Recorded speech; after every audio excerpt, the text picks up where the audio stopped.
आइए आपकी मुलाकात करवाने जा रहे हैं हम आज बीईएमएल से और डिफेंस मिनिस्ट्री ऑफ डिफेंस के अंडर आने वाली ये एक सरकारी कंपनी। और हमारे साथ कार्यक्रम में शामिल हो रहे हैं कंपनी के चेयरमैन और मैनेजिंग डायरेक्टर शांतनु रॉय साहब। आपने ग्रेजुएशन किया है इलेक्ट्रिकल इंजीनियरिंग में एनआईटी रायपुर से, साथ ही एमबीए की डिग्री भी हासिल की है फाइनेंशियल मैनेजमेंट में, यानी कि दोनों ही मैकेनिकल और मैनेजमेंट दोनों डिग्रियाँ सर के पास है। 30 साल से ज़्यादा लंबा गहरा अनुभव आपको कैपिटल गुड सेक्टर का है और आप six sigma black belt professional भी है। वाह क्या बात सर, ये वाली क्वालिटी तो सर एकदम यूनिक है। ये इंटरेस्ट कहाँ से आया आप में सर?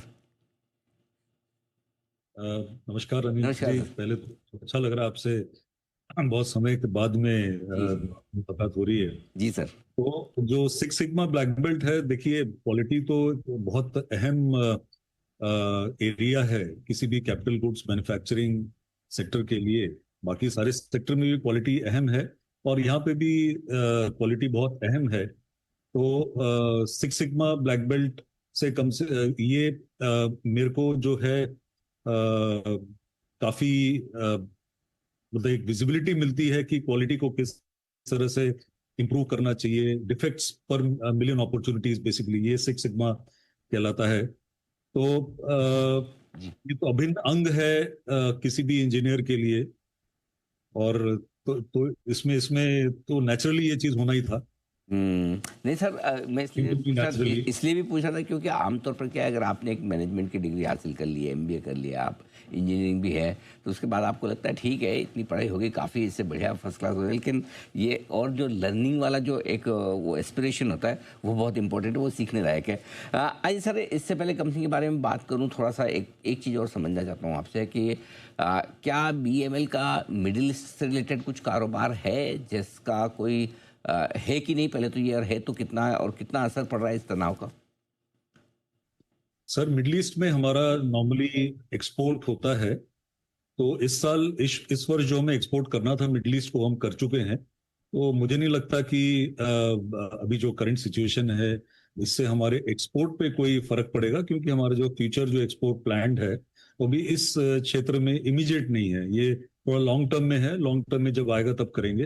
अभी हमारा जो एक्सपोर्ट प्लान है वो सीआईएस कंट्रीज है या फिर अफ्रीका है, उस एरिया में है। तो करंट सिचुएशन का कोई असर मुझे लगता नहीं कि हमारे पे होगा। लेकिन जब भी ये तनाव खत्म हो, क्या उसके बाद उम्मीद रखी जाए कि मिडिल ईस्ट से आपके लिए ऑर्डर बढ़ सकते हैं? यदि हाँ, तो किस तरह के? बिल्कुल, मिडल ईस्ट से तो हमें ऑर्डर बढ़ने ही है।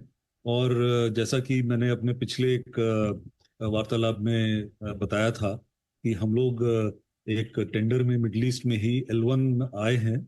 और जब ये सिचुएशन नॉर्मल होगी उस समय हम उसको एग्जीक्यूट करेंगे।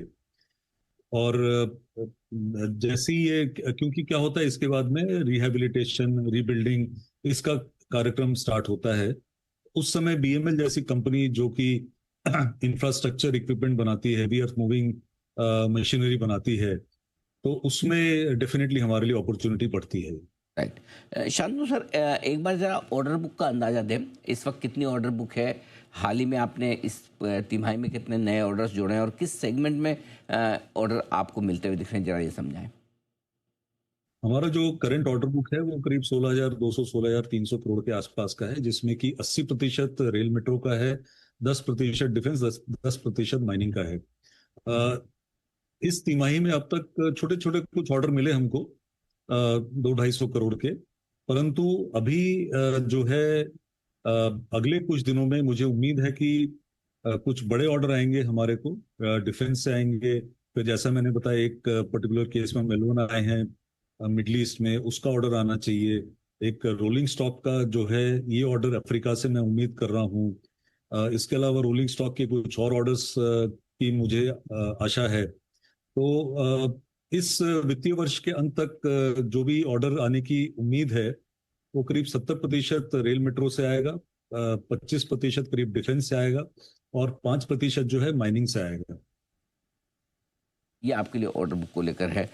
एक और चीज़ जो मैं जानना चाहता हूँ, हाल ही में जो आपने 1500 करोड़ के इन्वेस्टमेंट की बात की ग्रीनफील्ड प्रोजेक्ट में मध्य प्रदेश में, ज़रा बताएं सर इसको लेकर क्या अपडेट है और कब तक कितना इन्वेस्टमेंट होने वाला है, इससे क्या फ़ायदा होगा कंपनी को?